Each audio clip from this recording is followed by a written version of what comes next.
Bonjour à tous et bienvenue sur ce Morning Trading donc du 14 septembre 2022. Donc on va commencer la journée par quelques actualités fondamentales. Donc on va commencer par l'inflation qui a été publiée hier. Donc on a une inflation précédente à 8,5, une prévision à 8,1 et un actuel à 8,3.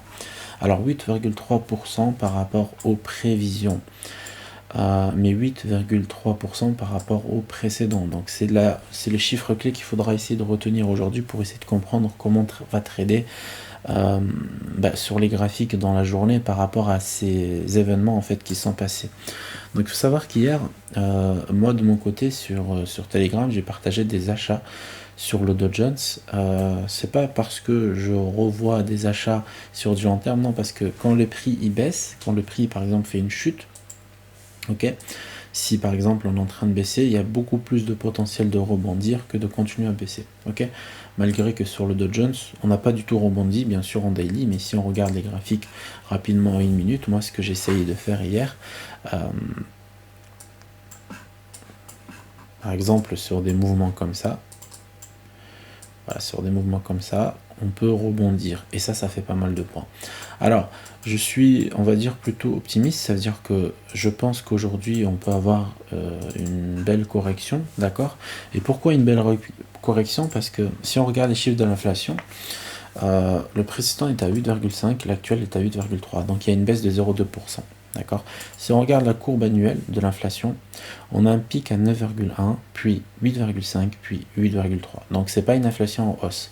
L'inflation, elle était en hausse par rapport à la prévision, donc c'est pas dramatique. C'est-à-dire qu'aujourd'hui, on sait qu'on est en période d'inflation très élevée, et c'est pas ça, on va dire, qui va freiner les investisseurs à continuer à investir et mettre leur argent dans des actifs qui rapportent, on va pas se mentir, malgré le pic ici qu'on a eu de baisse par rapport à la journée d'hier et par rapport aux publications de l'inflation. Donc je pense qu'on peut très bien rebondir, donc à voir comment la zone ici peut repartir. Donc moi je ne pense pas des choses, c'est-à-dire je suis pas perma-bear ou perma-bull. Ce qu'on appelle un perma-bear, c'est personne qui veut que vendre parce qu'il trouve qu'il y a une contradiction entre les fondamentaux et le technique.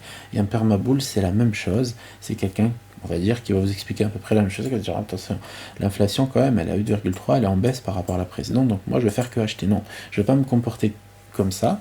Par contre, je ne pourrai pas vendre si je n'ai pas de signaux techniques. Par contre, je suis pas non plus un perma-bull, donc si je vais voir cette bougie de contrôle, donc on a une bougie de contrôle qui a été créée, on va dire, à peu près à 21h45 jusqu'à 22h.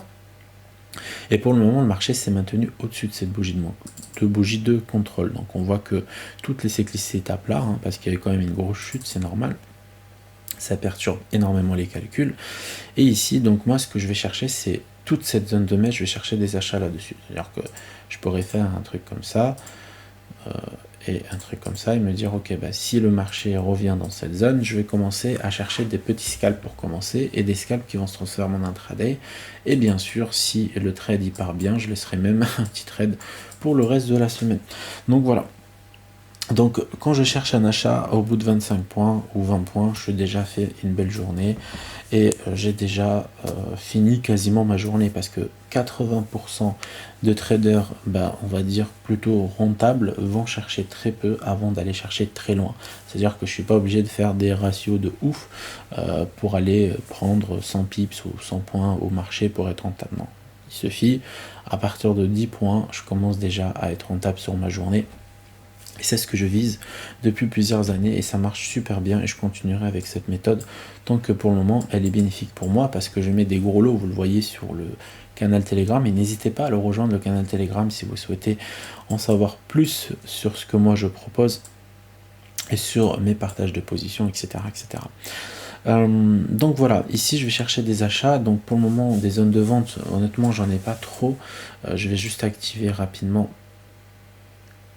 les indicateurs pour voir. Voilà, pour le moment les zones de vente pour moi vont se retrouver ici, ok, middle de contexte, mais honnêtement il n'y a pas grand chose quoi qui va me supporter ou me résister, donc peut-être là comme ça. Donc à voir, mais bon, je suis pas enchanté de voir des ventes pour le moment. Tant qu'il n'y a pas de configuration de marché favorable, parce que là on a eu quand même un beau petit flash mini crash là, donc je pourrais pas me permettre de chercher des ventes ici. Donc il faudrait vraiment qu'on revienne sur le sommet et encore. Donc pour le moment je vais chercher que des achats, donc je vais pas trop me prendre la tête à vouloir vendre le marché. Je cherchais que des achats et je pense que ça marchera assez bien. Donc d'autres actualités rapidement avant de passer aux techniques. Donc voilà, le CPI, donc l'inflation hier, donc je pense que elle est quand même en baisse, donc on peut repartir sur les cours des indices, donc c'est pas la fin du monde encore. Et à voir pour la banque centrale, donc la Fed, c'est elle qui va normalement, alors la Fed, elle va pas analyser en rapport à la chute du cours, c'est-à-dire c'est pas parce que le cours il a chuté qu'elle va dire ah ça y est c'est la fin du monde, je vais augmenter les taux d'intérêt de 100 points au lieu de 75 au lieu de 50, etc. etc. La Fed, ce qu'elle va faire, c'est qu'elle va regarder, elle va analyser. Moi, je les entends souvent parler quand je regarde leurs conférences et tout. Donc, elle va analyser et elle va dire bon, la courbe, elle est quand même en baisse, donc c'est pas la peine d'être agressif sur la hausse des taux. Donc ça, c'est mon analyse personnelle, parce que voilà, comme je le dis, la courbe, elle est baissière, elle n'est pas haussière. On est plus haut que les prévisions, sachant que les prévisions, c'est quand même quelque chose de très important, mais on reste plus bas que le précédent. Et donc c'est ça l'analyse qu'il faudra voir. Donc je vous laisse avec ça, je ne vais pas vous embêter plus. Donc sur les marchés d'échange, on a eu une actualité assez importante. C'est que si vous regardez les cours rapidement, hop, en une heure, donc on voit que le yen japonais donc se fait, c'est-à-dire reprend un peu de force. Alors pourquoi reprend un peu de force? C'est-à-dire qu'on a tous les changes là qu'on a yen sont en train un tout petit peu de se retourner. Alors pourquoi? Parce que la Bank of Japan, donc dans la nuit, la Banque of Japan a proposé, donc c'est une manipulation de cours pour moi, a proposé d'acheter des ce qu'on appelle des comment dire ça en français, comme l'US 10 years old, mais sauf que là c'est le JB, le JGB. Le JGB en fait c'est le 10 ans japonais, voilà, le 10 ans japonais sur la dette, sur l'obligation, les obligations d'État japonaises, voilà, c'est encore plus simple comme ça, les obligations. Donc elle a décidé d'en racheter pas mal, la quantité je sais pas combien, mais elle a décidé d'en racheter pas mal, donc ça fait bouger les cours du yen. Ça veut dire que le yen il va reprendre un peu parce que ça va influencer sur les taux d'intérêt. Les obligations d'État en tout cas influent sur les taux d'intérêt. Les obligations d'État de 10 ans, hein, c'est pas toutes les obligations d'État en tout cas. Voilà. Donc on risque d'avoir des belles corrections donc quand même sur l'USD-JPY tant qu'on n'a pas une intervention de la Fed ou un petit commentaire de n'importe quel membre de la Fed en fait pour nous faire croire qu'on va faire augmenter les taux plus agressivement que prévu. Mais je pense pas qu'on va augmenter les taux plus agressivement que prévu. Alors, sur le VIX, on arrive sur des points hauts, donc ça me plaît. Normalement, on devrait alors une clôture à peu près à 22h10. Hop, 22h10. Donc je pense qu'on va avoir un VIX plutôt baissier aujourd'hui dans la journée. Donc on est aussi de 27, on va avoir des mouvements assez agressifs. Et je pense qu'on pourrait faire un truc comme ça. Voilà, vraiment. Le VIX pour moi, c'est ça. Donc pour le moment, on a un beau support à peu près par là. Ok, une belle résistance. Donc on va rentrer en période d'accumulation. Hein. Pourquoi? Parce qu'on est en attente d'informations. En fait, par rapport aux chiffres qui ont été publiés hier, il y a quand même deux choses importantes. C'est que le chiffre est négatif, mais il est positif par rapport au mois précédent. Ok, quand je dis positif, c'est que la courbe elle est plutôt baissière par rapport aux 2 mois précédents plutôt. Alors le dollar du coup, voilà, belle hausse sur le dollar, belle reprise en tout cas, mais je pense que ça ne va pas durer parce que ça c'est la stimulation, on appelle ça un catalyseur donc fondamental qui a stimulé le marché et quand on a une stimulation comme ça, généralement les cours retracent assez bien. Le gold, pareil, on revient sur les plus bas d'hier, vous voyez le trade d'hier. Alors je sais plus c'était où, c'était plutôt ici, voilà le trade d'hier il a super bien fonctionné, franchement très très bonne journée, j'espère que vous avez suivi. Aujourd'hui vraiment si j'active rapidement mon Pro Auto Levels, juste pour voir des levels, voilà on est déjà sur des niveaux assez costauds, ok sur le gold vraiment on est bien là, donc peut-être en 15 minutes, Voilà, sur le gold on est bien, donc peut-être que je prendrai un achat, je vais attendre un peu de voir comment il se comporte, mais sur le gold on peut reprendre facilement un truc comme ça, voilà, un truc comme ça de 160 points. On peut avoir une belle reprise en tout cas sur le gold. Hop, ça c'est bon.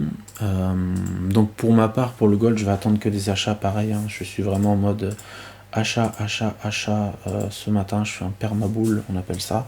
Donc le CL, donc honnêtement, je m'en fous, je n'ai pas envie d'analyser ce truc-là, ça me parle pas du tout pour le moment. Alors comme je dis, c'est un indicateur d'inflation, et pour le moment, bah, sa réaction, elle est normale. Voilà, on a plutôt eu une hésitation hier en daily, quoi.